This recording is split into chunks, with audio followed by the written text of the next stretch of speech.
globalement, on a calculé qu'un déchet vert mal géré dans l'entreprise, ça coûte, pas loin de 10 du chiffre d'affaires.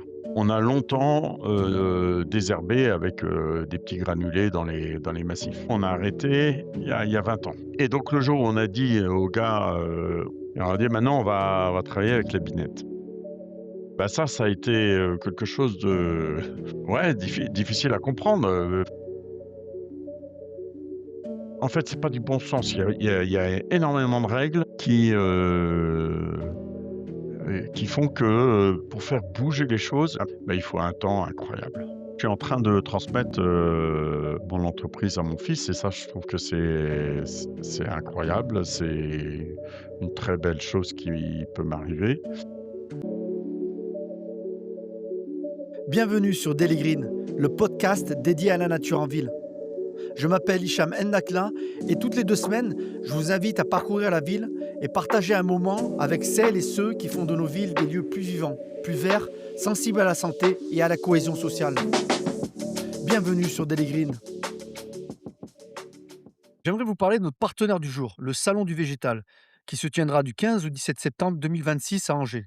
Si vous êtes distributeur ou revendeur de végétaux, aménageur du paysage privé ou public, prescripteur ou encore acteur de la recherche, alors ce salon est fait pour vous. Sur place, vous retrouverez une offre riche en végétaux, en matériel, mais aussi de nombreux contenus et tant d'échanges avec des experts pour partager les bonnes pratiques. C'est aussi un véritable lieu de rencontre et de business pour toute la communauté du végétal. Toutes les informations sont à retrouver sur salonduvégétal.com. En attendant, laissons place à mon invité. Bonjour Olivier, Bonjour. comment allez-vous et quel est le temps que vous avez sur votre commune de la région parisienne? Ah, bah, c'est mitigé aujourd'hui. Je crois que demain, il va commencer à faire beau et chaud, mais mitigé aujourd'hui. Ok, super. Et comment vous allez, vous comment se Bah, passe le nouveau mandat? très bien, pas de souci particulier. Est-ce que tu pourrais te présenter pour ceux qui ne te connaissent pas, Olivier? Je m'appelle Olivier Bedoel et je suis marié, j'ai 3 enfants. J'ai, créé ma société en 2020, pas en 2020, en 1987, donc il y a 40 ans, dans le paysage. Donc, j'ai une entreprise, de paysage intérieur, extérieur, paysage intérieur, paysage extérieur, des fleurs. On est 80 salariés sur la région Île-de-France et j'ai eu plusieurs mandats successifs. Pas forcément électif, donc j'ai été, pendant 15 ans, juge au tribunal de commerce de Versailles, où je me suis occupé de dépôt de bilan et il y a 6 ans, je me suis présenté aux élections, municipales de ma petite commune, à Saint-Lambert-des-Bois et j'ai été élu maire et je me suis représenté en mars, dernier et donc ma liste a été comme 85 je des petites communes, on était, la seule liste donc élus à 100 malheureusement. Voilà. C'est un deuxième mandat donc du coup qui a commencé il y a quelques semaines maintenant. Comment tu gères ça avec, ton entreprise Sauvage que tu as créée en 1987? Ouais, Et tu peux me raconter un peu l'histoire de cette entreprise qui s'appelait, Vert Déco? ouais, c'était une société que j'ai créée, rapidement on était 2, et on a démarré sur le paysage intérieur. Donc on faisait, l'entretien des plantes dans les bureaux, la location de plantes dans les bureaux et l'entretien, un service régulier d'entretien, des végétaux, sur la région parisienne. Et puis, petit à petit, on a, ouvert un service espace vert, un service pour les fleurs, un service pour la livraison des fruits, un service, de production de plantes vivaces et puis, bon an mal an, on a grossi comme ça, tranquillement, j'allais dire, avec un petit peu de croissance externe, mais pas beaucoup, sur la région parisienne. Et si on revient un peu, avant 87, qu'est-ce que tu faisais et comment tu en es venu à créer cette société? Avant 87, j'ai fait des études de paysage, jardin espace vert, on appelait ça, JEV, à, à l'école de Saint-Ilan, Saint-Brieuc, à Saint-Brieuc, donc l'école de Saint-Ilan, une école, super, sur sur Langueux, à côté de la mer, donc c'était 2 années incroyables et j'ai travaillé 3 ans, aux pépinières de Bernay, pépinière qui n'existe plus, je crois. 24 ans, je me suis lancé. Voilà, Créer ton entreprise. j'ai créé mon entreprise, ouais. Personnellement, moi j'ai pas été un bon élève, les personnes qui s'occupaient de l'orientation à l'époque, nous avaient dit avec mes parents, qu'il fallait que je fasse un job d'extérieur. Ah, c'était un petit peu le leitmotiv donc à côté de chez nous, il y avait pas grand-chose, mais il y avait l'école de Manicourt juste à côté du circuit, Bol d'Or, donc c'était aussi pas mal parce qu'on pouvait regarder les courses, et je crois qu'il y a toujours un virage qui s'appelle le virage de l'école, agricole donc j'ai fait 3 ans là-bas avec, la difficulté, c'est que mes parents, étaient pas du tout agriculteurs donc pas de possibilité de reprendre une exploitation et puis à l'époque, il y a 40 ans, ça se faisait pas. Autant peut-être aujourd'hui c'est différent, mais à l'époque c'était pas possible et donc je me suis tourné vers le paysage, et c'est là où franchement j'ai pris mon pied à cette école de Saint-Ilan. Peut-être parce que j'avais les bons profs, et je découvrais, je me souviens encore des cours de reco, ils ont un grand terrain, une grande, voilà, avec des végétaux, je sais pas s'ils ont toujours ça et puis les dessins, tout ça, ça m'a toujours un petit peu amusé, passionné et donc voilà, c'est comme ça que j'ai fait cette école, voilà et donc j'ai un brevet de technicien agricole général, option élevage, ovin, bovin. Pas mal, hein? D'accord, OK. Qu'est-ce que ça t'a apporté alors justement dans ta carrière?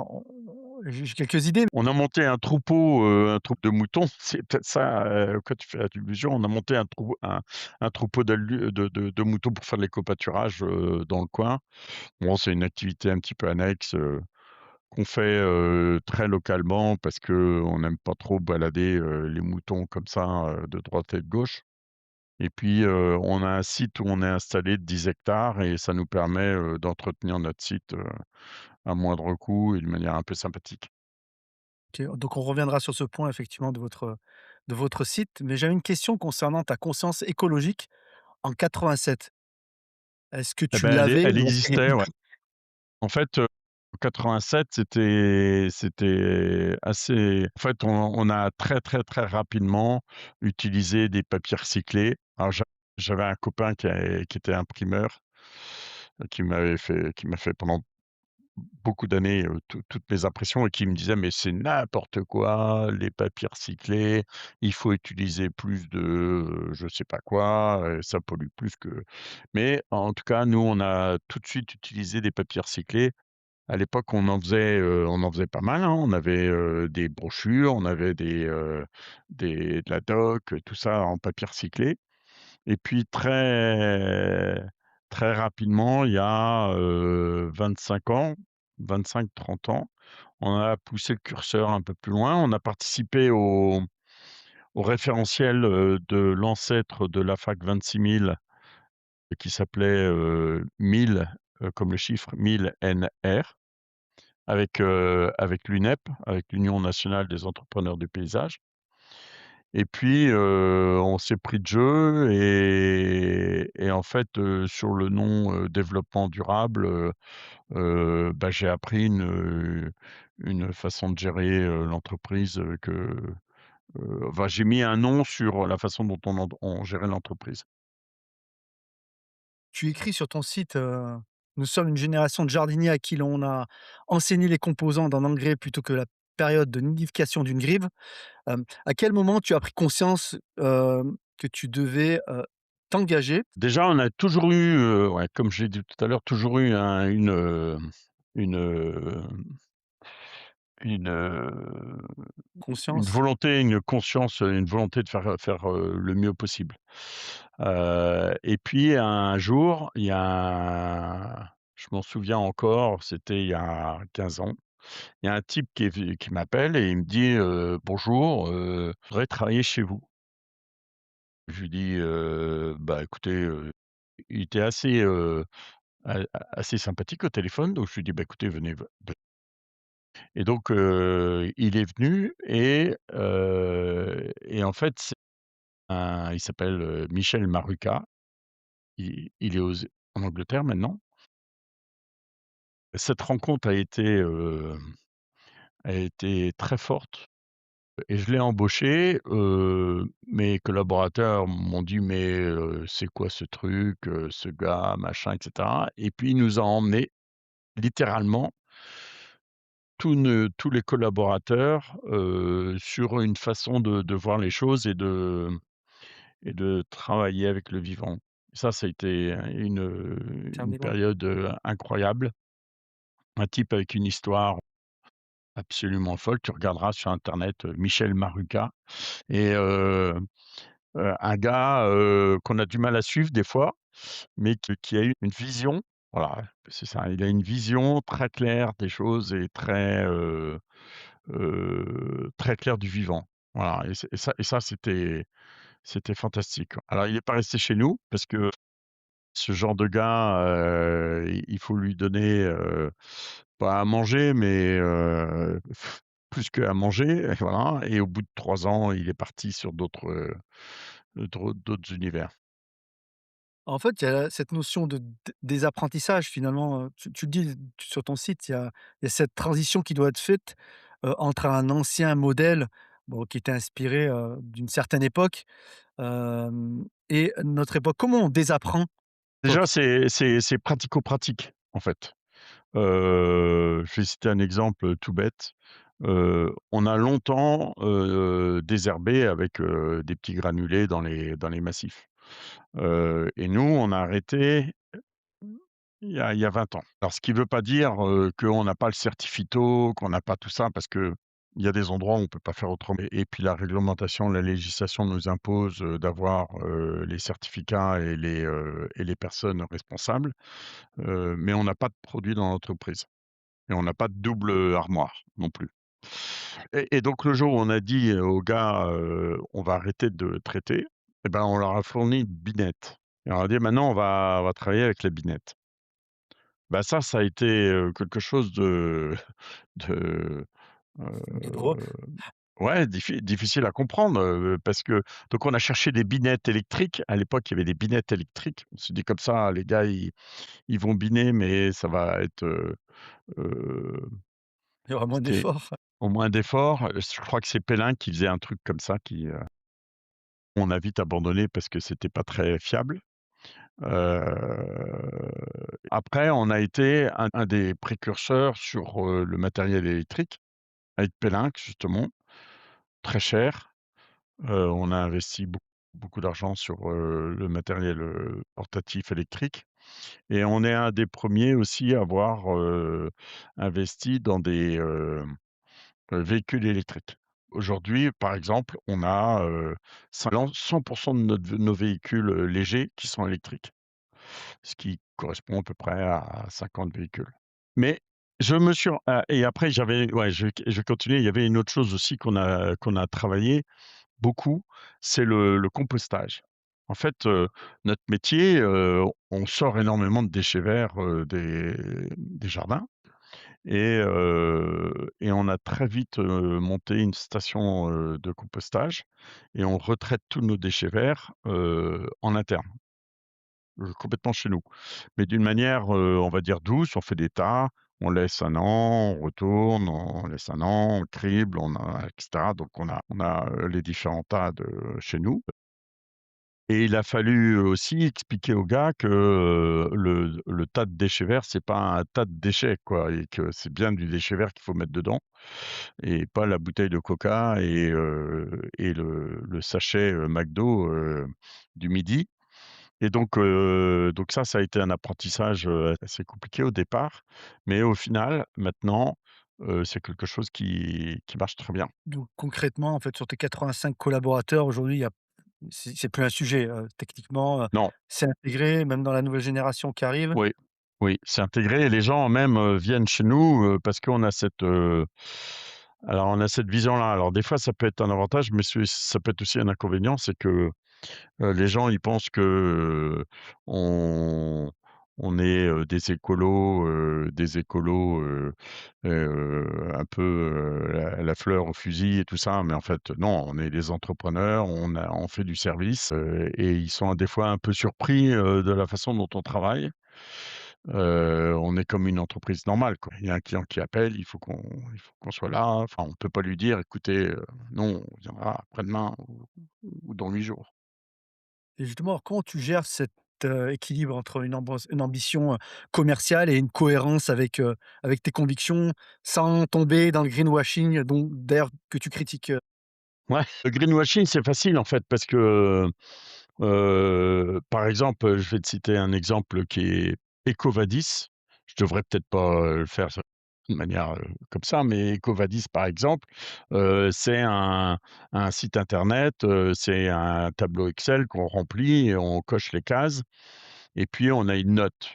Bon, nous, on est à fac 26 000, on a un évaluateur qui vient, interroge les salariés, qui interroge les fournisseurs, qui interroge, nos clients, et qui, quand il part au bout de 3 jours, donne une note. Voilà, il y en a un, on va dire, c'est plutôt facile et puis l'autre, c'est plutôt compliqué parce qu'il nous demande plein de documents, plein de trucs, alors ça coûte plus cher, bien sûr.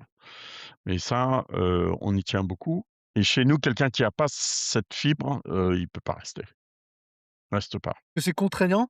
Parce que à ton sens, c'est quand même faut Non, avoir un minimum non? ah non, c'est pas contraignant, on est raccord avec, ce qu'on pense. On dit du reste, on fait ce qu'on dit et on dit ce qu'on fait. On est raccord. Contrairement à ce qu'on peut penser, hem, on est ça nous coûte pas plus cher. Enfin, ça nous coûte même moins cher. Je reprends l'exemple de mon déchet vert. Une entreprise, lambda, elle va, le soir avec son camion, et ses déchets, vider à la déchetterie. Donc c'est 1 heure parce que les déchetteries, elles ferment vers 17 heures. Donc il faut partir 1 heure avant du chantier avec 2 gars dans le camion, le transport et cetera et globalement, on a calculé qu'un un déchet vert mal géré dans l'entreprise, ça coûte, pas loin de 10 du chiffre d'affaires. Voilà, un exemple, et le compostage, c'est un peu la base de notre métier, quoi. Quelqu'un qui sait faire le compostage dans notre métier, bah, c'est pas mal, quoi. C'est une ressource, qui Une servira bien ressource. évidemment pour le ouais, tout à fait. Mmh. J'ai vu que vous aviez une baseline, c'était accélérateur de biodiversité. Qui a inventé ce titre et pourquoi ce choix de ce terme? Développeur de biodiversité ou accélérateur de biodiversité, heu, on est nous, on pense qu'on n'est pas dans la conservation. Souvent, on dit: «Ah bah, il faut conserver, le vivant, il faut conserver, et cetera, et cetera». Donc nous, on pense que, il faut pas conserver, il faut développer. Il faut au contraire que ça soit plus fort et plus vite et c'est comme ça qu'on arrive à changer les choses. Mais, on n'est pas dans la conservation, quoi. Il faut développer. Voilà.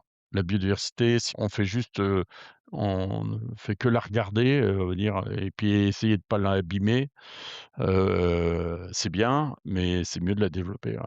Est-ce que, aujourd'hui vous avez des indicateurs, concrets? C'est difficile aujourd'hui de pouvoir, avoir de la data, de la donnée sur la biodiversité. Est-ce que toi tu aurais, des éléments qui permettent de dire, qu'on est, dans la bonne trajectoire d'accélération, de biodiversité? La biodiversité, par essence, elle reste pas forcément au même endroit, hein. Elle bouge. Comptabiliser, on peut, mais il faudrait pas arrêter de comptabiliser, essayer de voir un peu, ce qu'on peut faire. Moi, je pense que notre façon de faire, de travailler contribue à contribue à ce que la biodiversité puisse trouver sa place. C'est, l'utilisation de matériel électrique, aussi bien les véhicules que le petit matériel. Nous, on n'a plus de matériel atmosphérique, par exemple. C'est d'utiliser, d'arrêter d'utiliser les produits phytosanitaires.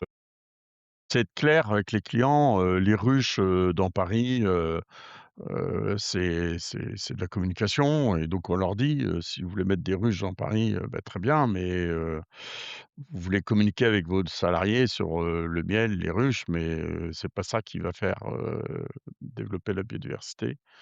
Heu, voilà, sur notre site ici à Manille-les-Hameaux, on chauffe au bois, on a des panneaux photovoltaïques, on récupère toute l'eau pour arroser nos végétaux, donc on n'est pas branché sur le réseau, d'eau potable. On retraite tous nos déchets verts. On a, 20 bornes électriques. Enfin bon, tout ça fait que quelque part, on n'a pas d'indicateur très précis, de dire, on est mieux et on utilise le moins possible d'hydrocarbures, on n'utilise pas de produits chimiques, voilà. Alors on essaye d'être, le plus vertueux possible. Ça veut dire que lui mettre toutes les conditions nécessaires pour qu'elle puisse, bah, se Mmh. développer et être favorisée sur les, sur les territoires. Aujourd'hui, vous intervenez, plus en milieu urbain, en milieu rural, c'est Ouais, quoi à peu près la répartition? urbain, plutôt Urbain. urbain. On a une clientèle plutôt, moyenne haut de gamme, petit jardin parisien, grosse entreprise en paysage intérieur, qui met des plantes un peu, sur tous les étages, heu et terrasse. J'ai vu que tu travaillais également avec des palaces 5 étoiles, donc tu as parlé de Ouais. moyen haut de gamme également. Comment tu concilies, l'univers du luxe, souvent qu'on pourrait considérer comme artificialisé, avec un engagement, pour le sauvage, j'ai envie de dire? Contrairement à ce qu'on peut penser, à ce que tu dis, les palaces, ils ont besoin parce qu'on a tous, cette expérience dans une chambre où ils disent: «Attention, la serviette, si vous voulez la nettoyer, vous la mettez, par terre, sinon, vous le» bon, et donc ils sont toujours à regarder, qu'est-ce qu'il peut, y avoir, pour là où on est mal à l'aise avec les palaces, mais aussi avec les entreprises, hein, c'est quand ils nous demandent, un nichoir, posé un peu n'importe où, parce que ça va leur faire, 3 points, dans, leur évaluation, de Trucmuche. Bon, ça nous arrive, hein, mais bon, voilà. Pas Non et toujours les le cas. palaces sont très sensibles, en fait, à la à la biodiversité. D'accord, et c'est des, selon toi, c'est des établissements qui ont de l'espace justement dédié à ça? Heu, je vois pas Non. tout à fait comment non? Est-ce qu'ils ont Non, des ils ont pas espaces? Non? ils ont pas grand-chose, hein. Ils veulent que ça soit propre, que ça soit bien tondu, qu'il y ait, qu'on attrape la feuille avant qu'elle tombe par terre et globalement, ils sont très sensibles à ce que, on ne traite plus, qu'on utilise du matériel électrique, qu'on fasse pas de bruit, qu'on voilà, dans leur ensemble, ils sont plutôt sensibles à C'est notre argumentaire, ouais. c'est d'ailleurs un démonstrateur et tu me donnes une très bonne transition justement pour parler de ton siège à Manille-les-Hameaux. Donc c'est quoi? C'est une sorte d'espace de démonstration à taille Quand on a eu la chance d'avoir ce terrain, on a acheté ces 10 hectares il y a 20 ans et on a eu la chance, de pouvoir, construire une serre avec des et de mettre en pratique, toutes nos idées qu'on avait à cette époque-là. Ce qui était, assez, pas assez, qui est très novateur. Et donc on récupère, 3 000 m3 de réserve d'eau. On a, les panneaux photovoltaïques qui à l'époque, ne pouvaient pas être réutilisés, ce qui est le cas maintenant. Mais donc, on revend, on remet dans le circuit. On a nos bornes électriques comme je l'ai dit tout à l'heure. On essaie de faire, on retraite tous nos déchets verts. On a nos moutons. Donc globalement, on a le chauffage au bois avec une chaudière à bois. Pour une serre, c'est pas usuel. On a fait des paris. Pour l'instant, je regrette, aucun pari. J'ai vu qu'il y a aussi, une piscine. Il y avait On en parle quand même en fait, de cette on piscine? a ouais, on l'a rebouché parce que c'était un système de filtration, par les plantes et on n'arrivait pas à en vendre, heu et puis ça nous coûtait, trop cher en entretien et donc c'est un peu comme les lagages, si on n'en fait pas tous les jours, il y a un moment donné, on ne sait plus en faire. Voilà, donc on a arrêté. Mais par contre, on retraite tous nos effluents avec la phytoépuration. Ça marche très bien.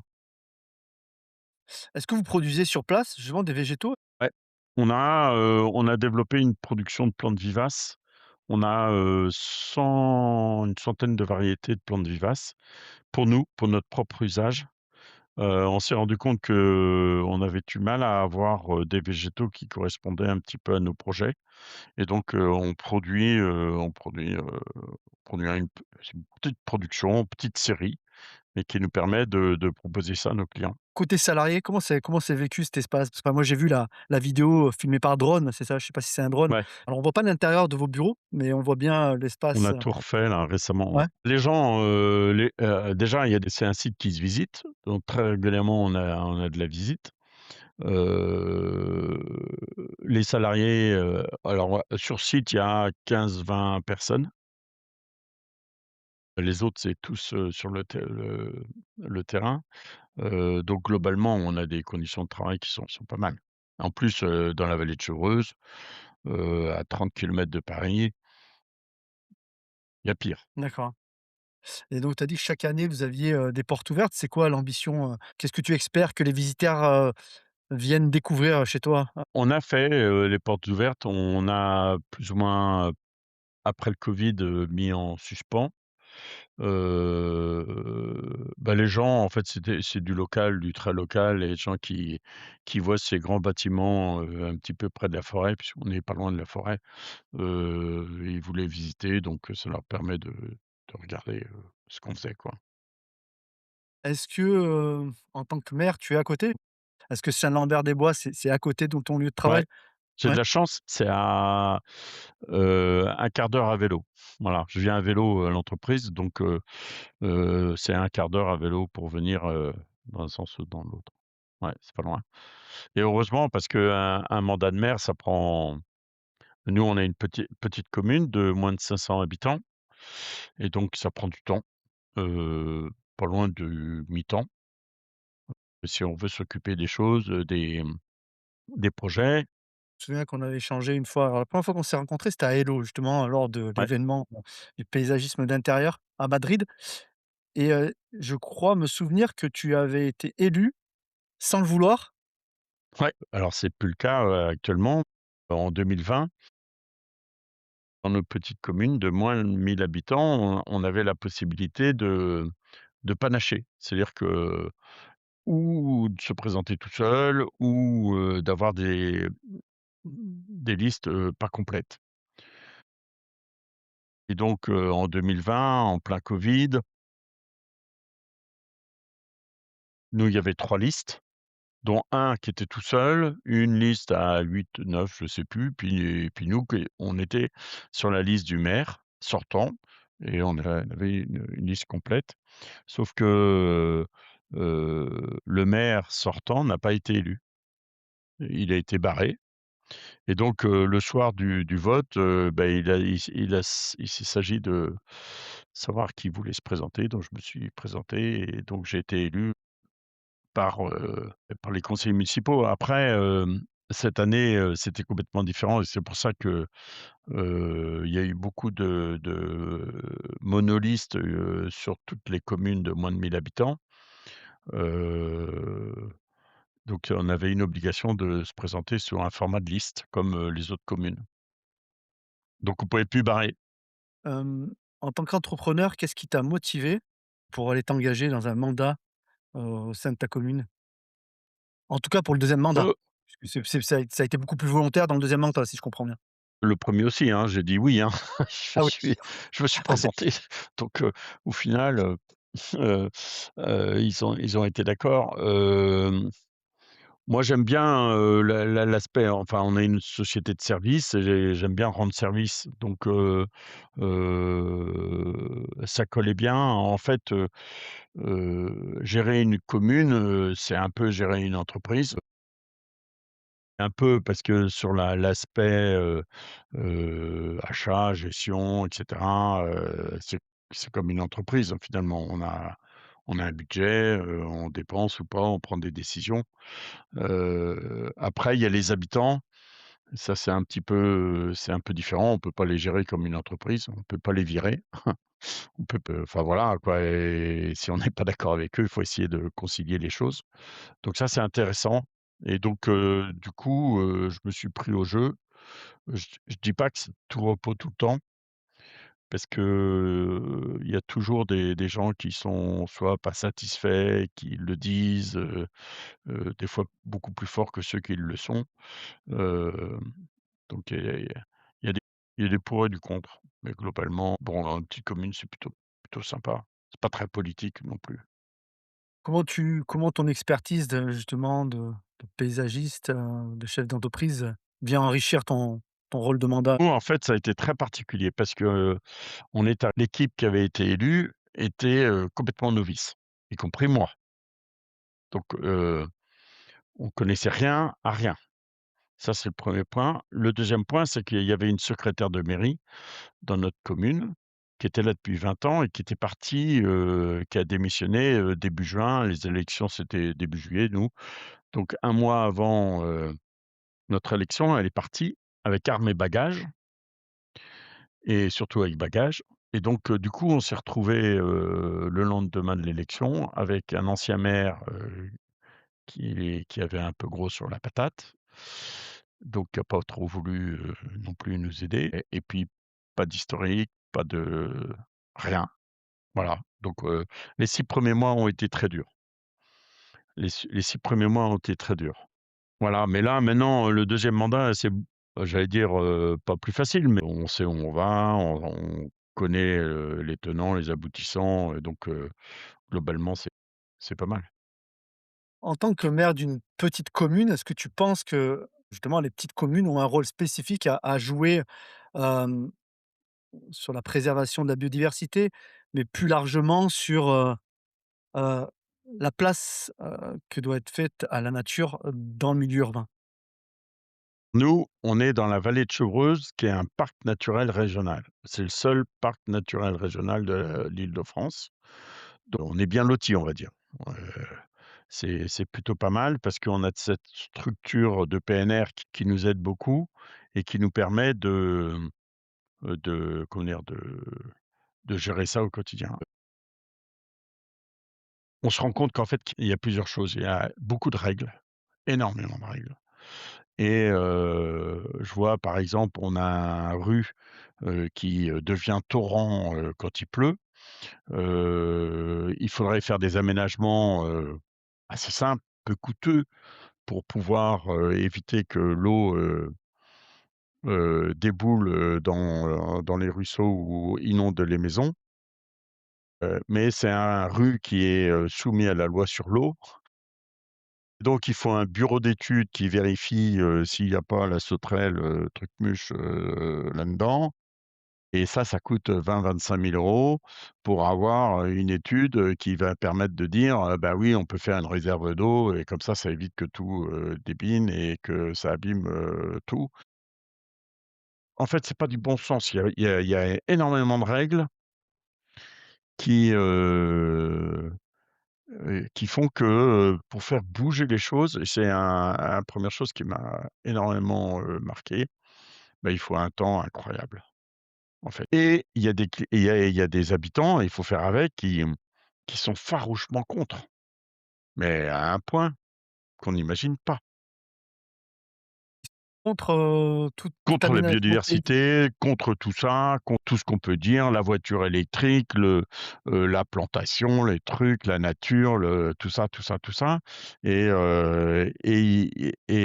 alors c'est pas la majorité, mais c'est souvent ceux qui parlent le plus fort. Alors par exemple, on avait un truc qu'on voulait faire, je vais te citer un exemple. Heu, on a des déchets verts. Dans une commune, tous les habitants ont du déchet vert et nous, on est une commune, on va dire plutôt riche et on a des grands terrains. Mais les gens, ils mettent, une fois par semaine, les déchets verts devant pour qu'on vienne prendre, les déchets. Donc c'est ce qu'on fait et donc nous, on a adhéré par notre communauté de communes à un syndicat qui vient retirer, les déchets verts.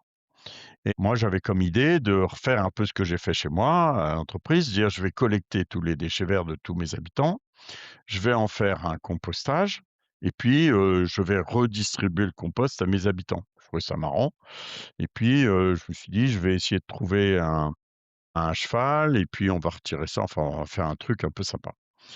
Et en fait, heu, je me suis rendu compte que, le syndicat qui s'occupe de la ra du ramassage des déchets verts, il m'a dit: «Mais attendez, moi vos déchets verts, il me les faut parce que je les mets, à Thoiry, dans une unité de pour faire du gaz, méthanisation, voilà, je cherche, et si vous me donnez pas votre déchet vert, je vais pouvoir faire moins de méthanisation et donc ça m'intéresse pas. Donc non, vous allez me laisser vos déchets verts». Et c'est là où je me dis: «Mais, nos politiques, notre pas la politique, mais, la gestion administrative de notre pays, des fois, marche un peu sur la tête». Il faudrait mieux qu'on arrive à retraiter nos déchets verts sur place, que de vouloir aller les emmener, à Thoiry qui est à, 1/2 heure de chez nous, pour faire de la méthanisation. Qui va servir à quoi d'ailleurs cette méthanisation? À créer de l'énergie? Ouais, à faire de l'énergie. Et donc D'accord. en fait, il y a quelqu'un, dans les hautes sphères là, qui a décidé qu'il fallait faire la méthanisation et donc pour ça, il dit: «Bah, la seule ressource qu'on a, bah, c'est les déchets verts des habitants, donc on va récolter tout ça, puis on va pouvoir faire la méthanisation». Sauf que ça marche pas, sauf que c'est pas rentable et que, la biodiversité, elle se développe pas là-dedans, enfin, c'est complètement idiot, quoi. Donc on use de l'énergie pour déplacer les déchets verts pour aller créer de l'énergie. OK, une petite C'est que du bon annulation. sens, en fait. Ça a pas de sens. Je Et on se heurte en fait, à tous ces petits, enfin, pas ces petits trucs, ces organisations, qui vont pas dans le bon sens, en fait. Enfin, à mon avis, hein. Comment toi, tu vois depuis ta commune, les engagements, les actions qui sont menées par des grandes villes, notamment Paris qui est à côté de chez vous, ou, Lyon ou Bordeaux? Comment tu vois en fait cette dynamique autour justement de la nature en ville, la végétalisation? Je peux parler, que de Paris parce que Lyon et Bordeaux, je connais pas très bien. Heu, on peut dire ce qu'on veut sur, la politique, les socialistes, madame, la maire de Paris anciennement, enfin et cetera.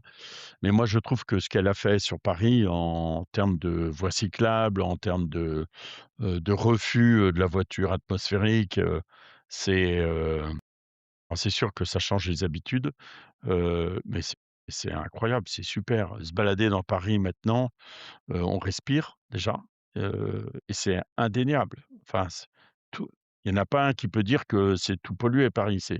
On se balade, c'est agréable, on se balade à vélo, on peut traverser Paris en 20 minutes à vélo, heu, c'est super. Franchement, c'est super. Alors il y a d'autres choses où j'apprécie pas. En 2027, tu vas fêter les 40 ans de Ouais, ton entreprise, si je comprends bien? 40 ans, on commence sur un timing, assez, intéressant pour, voir se développer des végétaux, notamment les arbres. Est-ce qu'il y a un projet que tu as, réalisé dans les années 90-80, que tu regardes aujourd'hui 40 ans après et que tu te dis: «Ah ouais, là, véritablement, en on a fait, réussi quelque chose»? commence à faire des projets, un peu importants depuis, 5-10 ans et pendant longtemps, on n'a pas fait des gros projets, très importants en paysage extérieur. Le plus gros qu'on ait fait, c'est, la serre tropicale du zoo de Vincennes, où on a, planté, 400 plantes de 3 à 15 mètres. et dont je sais que c'est super.